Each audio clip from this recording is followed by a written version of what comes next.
오늘 함께 주신 말씀 빌립보서 3장 7절부터 14절까지 말씀입니다. 제 성경책으로는 신약성경 320면에 있습니다.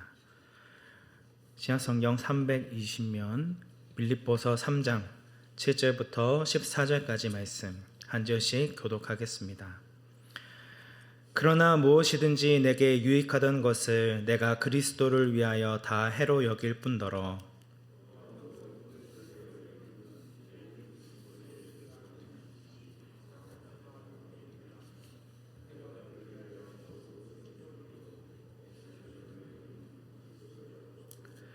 그 안에서 발견되려 함이니 내가 가진 의는 율법에서 난 것이 아니요 오직 그리스도를 믿음으로 말미암은 것이니 곧 믿음으로 하나님께로부터 난 의라.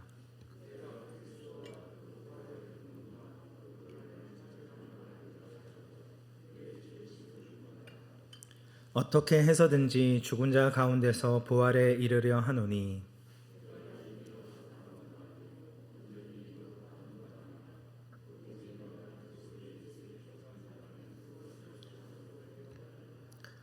형제들아, 나는 아직 내가 잡은 줄로 여기지 아니하고 오직 한 일, 즉 뒤에 있는 것을 잃어버리고 앞에 있는 것을 잡으려고 푯대를 향하여 그리스도 예수 안에서 하나님이 위에서 부르신 부름의 상을 위하여 달려가노라. 아멘. 오늘 본문의 말씀은 그리스도인이 어떠한 존재인지를 분명하게 보여주고 있습니다. 저희가 읽지는 않았지만 3절 말씀에서 그리스도인에 대한 정의를 내리고 있습니다. 빌립보서 3장 3절 말씀입니다. 하나님의 성령으로 봉사하며 그리스도 예수로 자랑하고 육체를 신뢰하지 아니하는 우리가 곧 할례바라. 사도 바울이 기록한 바울 서신의 대부분은 잘못된 복음을 전하고 있었던 거짓 교사들에 대해 언급하고 있습니다. 이들은 유대인 그리스도인들로서 그리스도를 믿는 것만으로는 충분하지 않으며 율법에 기록된 할례와 그 규례들을 함께 지켜야만 구원을 받는다라고 주장했습니다. 바울이 전한 복음을 무너뜨리는 그런 주장이었습니다. 이에 바울은 오늘 본문 2절 말씀에서 이러한 주장을 하는 거짓 교사들을 개들이요 행악하는 자들이라고 표현합니다. 그리고 3절에서 예수 그리스도를 믿는 그리스도인이 어떤 존재인지를 분명히 드러내고 있습니다. 어떤 자들이 그리스도인이냐? 하나님의 성령으로 봉사하는 자들입니다. 여기에서의 봉사는 예배로도 번역할 수 있습니다. 그리스도인들은 유대인이 주장하는 율법의 행위로 하나님 앞에 나아가는 자들이 아니라 영원한 대제사장이신 예수 그리스도의 보혈로 인해 하나님께 나아갈 수 있게 된 자들입니다. 하나님께 나아가게 되는 방법이 예전과는 달라졌다라는 의미입니다. 진리의 영이신 성령 안에서 하나님 아버지께로 나아갈 수 있는 유일한 길이요 진리요 생명이 되시는 예수 그리스도를 찬양하고 높이는 것, 그것이 그리스도인들이 드리는 예배의 본질이라 할 수 있습니다. 그리스도로 말미암아 은혜의 보좌로 나아가게 된 자들은 필연적으로 예수 그리스도를 자랑하고 드러낼 수밖에 없습니다. 하나님을 아버지라 부를 수 있는 유일한 이유는 나의 행위나 노력이 아닌 전적으로 예수님께서 행하신 공로로 인함이기 때문입니다. 이런 사실을 잘 알고 있는 사도 바울은 갈라디아서 6장 14절 말씀에서 내게는 우리 주 예수 그리스도의 십자가 외에 결코 자랑할 것이 없으니 그리스도로 말미암아 세상이 나를 대하여 십자가에 못 박히고 내가 또한 세상에 대하여 그러하니라고 이야기합니다. 내가 자랑할 것은 오직 예수 그리스도의 십자가밖에 없으며 자신은 세상에 대해 못 박힌 존재이기 때문에 더 이상 세상의 탐심과 정욕을 따라 살아가지 않는다라는 의미입니다. 그래서 오늘 본문의 3절의 말씀과 같이 바울은 자신의 육체를 신뢰하지 않습니다. 그렇기 때문에 하나님의 성령으로 예배하고 그리스도 예수를 자랑하는 우리, 자신의 육체를 신뢰하지 않는 우리가 참된 영적인 할례를 받은 자들이다라고 확신 있게 이야기할 수 있는 것입니다. 이 3절의 말씀을 뒤집어서 살펴보면 거짓 교사들은 하나님의 성령으로 예배하지 않았으며 그리스도 예수가 아닌 자기 자신을 자랑하였고 자신의 육체를 신뢰하던 자들임을 알 수 있습니다. 율법의 행위, 곧 할례만 잘 지키면, 율법의 규례만 잘 지키면 자신의 탐심과 정욕을 따라 자신의 육체를 따라 살아가도 구원을 받을 수 있다고 착각하는 자들입니다.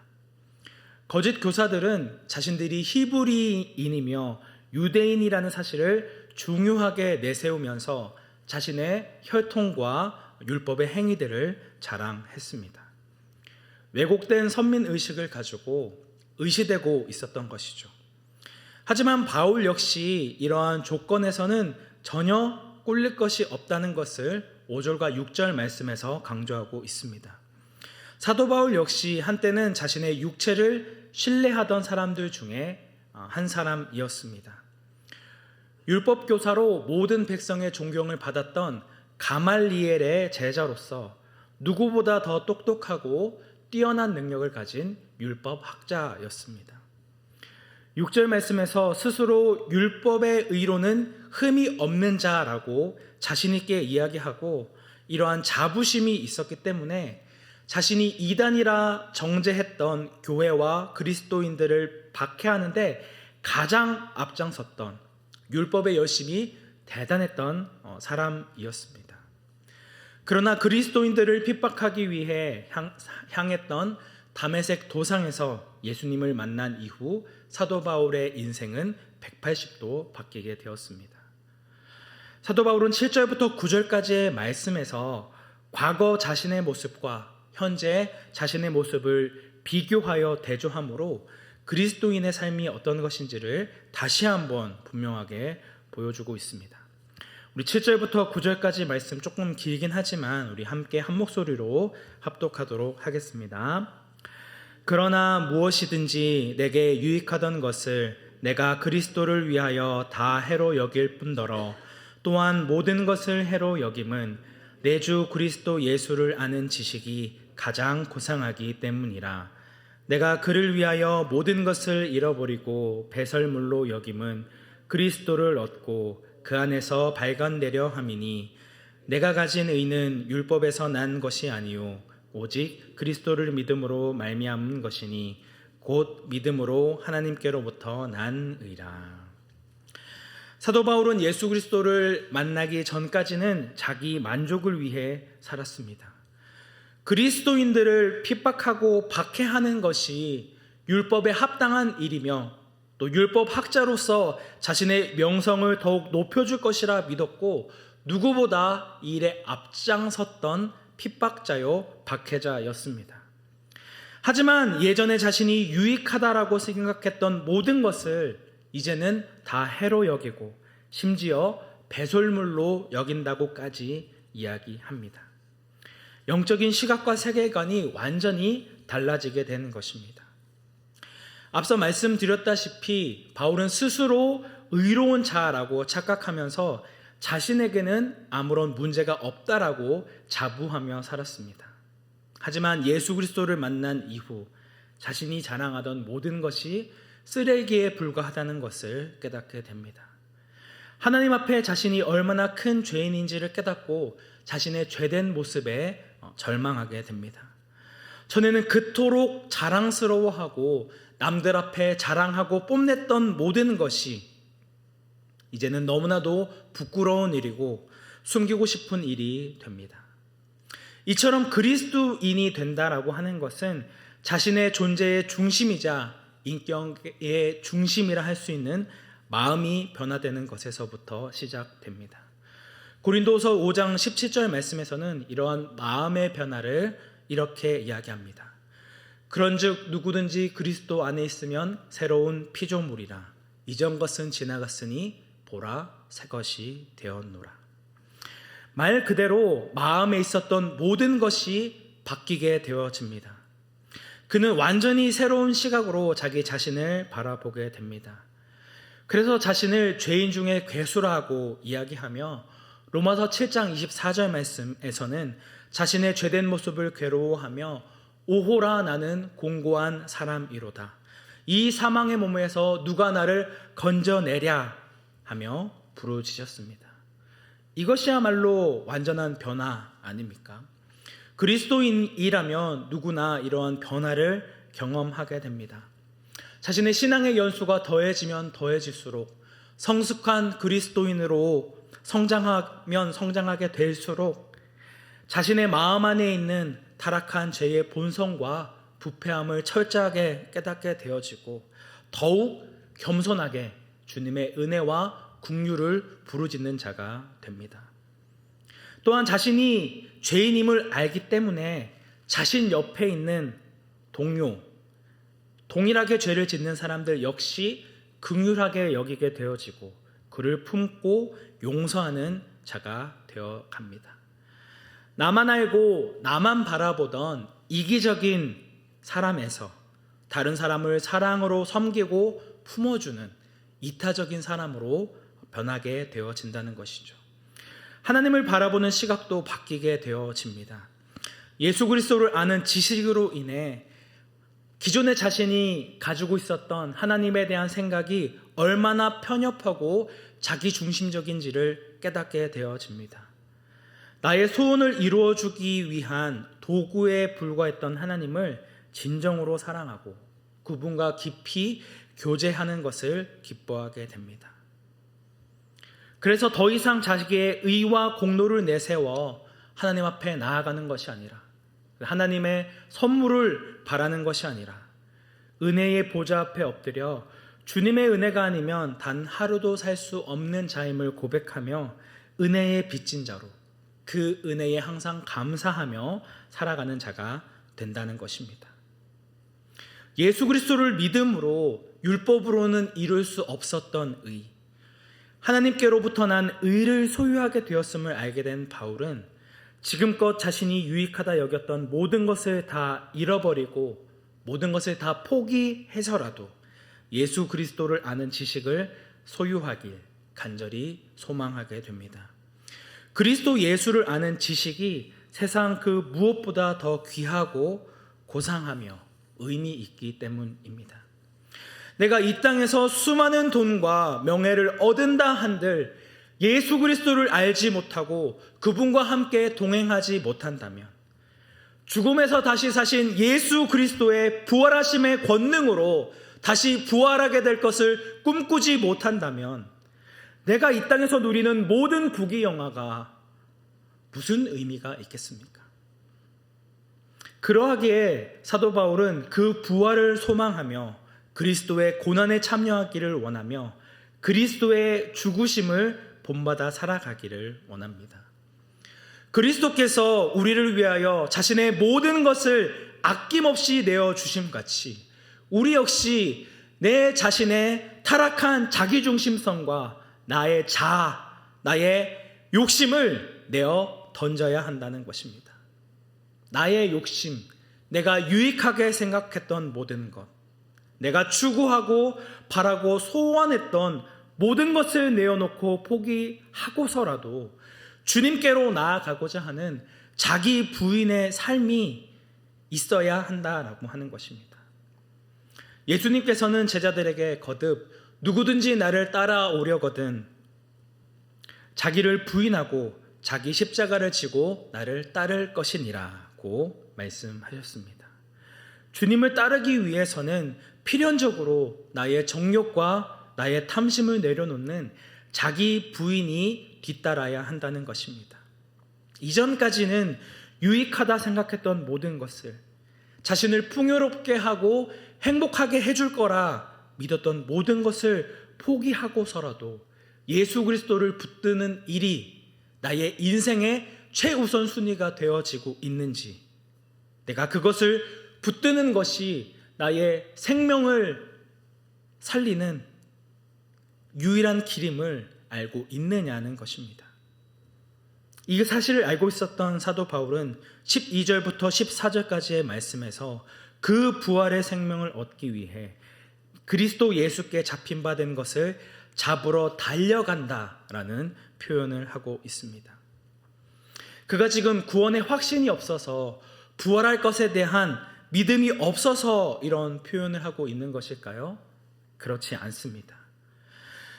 그는 자신이 이미 구원받았다는 사실을 너무나도 잘 알고 있습니다. 그리고 그 부활의 첫 열매로 다시 사신 예수 그리스도와 함께 다시 부활하게 될 것을 더없이 확신하고 있는 자였습니다. 그럼에도 그는 여전히 자신의 삶에 만족하지 않았습니다. 여전히 자신은 예수 그리스도를 닮아가지 못하고 예수 그리스도의 죽으심을 본받아 살아가지 못함을 인식하고 있었기 때문에 자신은 끊임없이 주님께로 달려간다라는 표현을 하고 있습니다. 자신은 여전히 주님을 닮아가지 못하고 있기 때문에 자신의 표대이신 예수 그리스도를 목표로 하여 온 힘을 다하여 달려간다는 표현을 하고 있는 것입니다. 사실 사도 바울이 이 사도행전을 통해 그리고 그의 서신서를 통해 성취한 복음 사역의 결과물들은 매우 훌륭하고 놀라운 것들이었습니다. 그러나 그가 설정한 목표, 그리스도를 닮아가고 그리스도의 장성한 분량에 이르기까지 자라가는 그의 목표에 비교해서는 자신의 이룬 모든 것은 너무나도 작고 초라한 것이었습니다. 그리스도를 닮아가려는 그런 분명한 목표를 가지고 표대를 향해 하나님을 향해 달려가는 사람들은 다른 사람과 자신을 비교하지 않습니다. 왜 그렇습니까? 자신이 하나님 앞에 얼마나 부족한 자인지, 여전히 자기 자신을 부인하지 못하고 내 뜻과 내 힘으로 살아가고자 하는 그런 연약한 죄인임을 너무나도 잘 알고 있기 때문입니다. 그래서 다른 사람을 시기하거나 질투하지 않습니다. 그리고 뒤를 돌아보지 않습니다. 자신이 지금까지 했던 모든 그런 성취들, 모든 일들을 돌아보지 않고 오직 앞을 향해 자신이 목적으로 한 그 예수 그리스도를 닮아가고자 하는 것에 자신의 최선을 다할 뿐인 것이지요. 사랑하는 성도 여러분, 오늘 우리의 시선은 어디를 향해 있습니까? 죄로 가득한 주변의 세상과 자기 자신을 비교해서는 안 됩니다. 또한 자신보다 조금 뒤처져 있는 것처럼 보이는 주변에 있는 다른 성도들과 자신을 비교해서도 안 됩니다. 나는 그래도 다른 사람보다는 좀 더 열심히 신앙생활을 하니까, 지금 이렇게 새벽 기도에 나와서 하나님 앞에 기도하고 또 부르짖고 있으니까, 공적 예배에 빠짐없이 참석하고 있고 11조를 포함한 헌금을 빠짐없이 하고 있으니까 나는 저 사람보다는 나을 거야 라고 생각하고 있다면 우리의 생각을 바꿔야 합니다. 우리의 시선, 우리가 바라봐야 할 것은 우리 주변에 있는 성도들이 아닌 바로 예수 그리스도, 그 예수 그리스도의 장성한 분량에 이르기까지 끊임없이 자라가고 교회 지체들과 함께 성장해 나가는 것이 우리의 분명한 목표점이 되어야 한다는 것입니다. 우리는 그리스도를 알고 그리스도를 닮아가며 그리스도와 함께 하도록 부름받은 자들입니다. 우리는 이 목표만 바라보고 이 목표에서 눈을 떼지 않아야 합니다. 이것 외에는 우리의 삶에서 중요한 것이 없기 때문에 항상 주님을 향해 표대를 두고 그분을 향해 달려가는 삶을 살아가야 한다는 것이죠.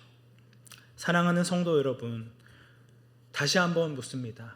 오늘 우리는 무엇을 바라보며 우리의 삶을 달려가고 있으십니까?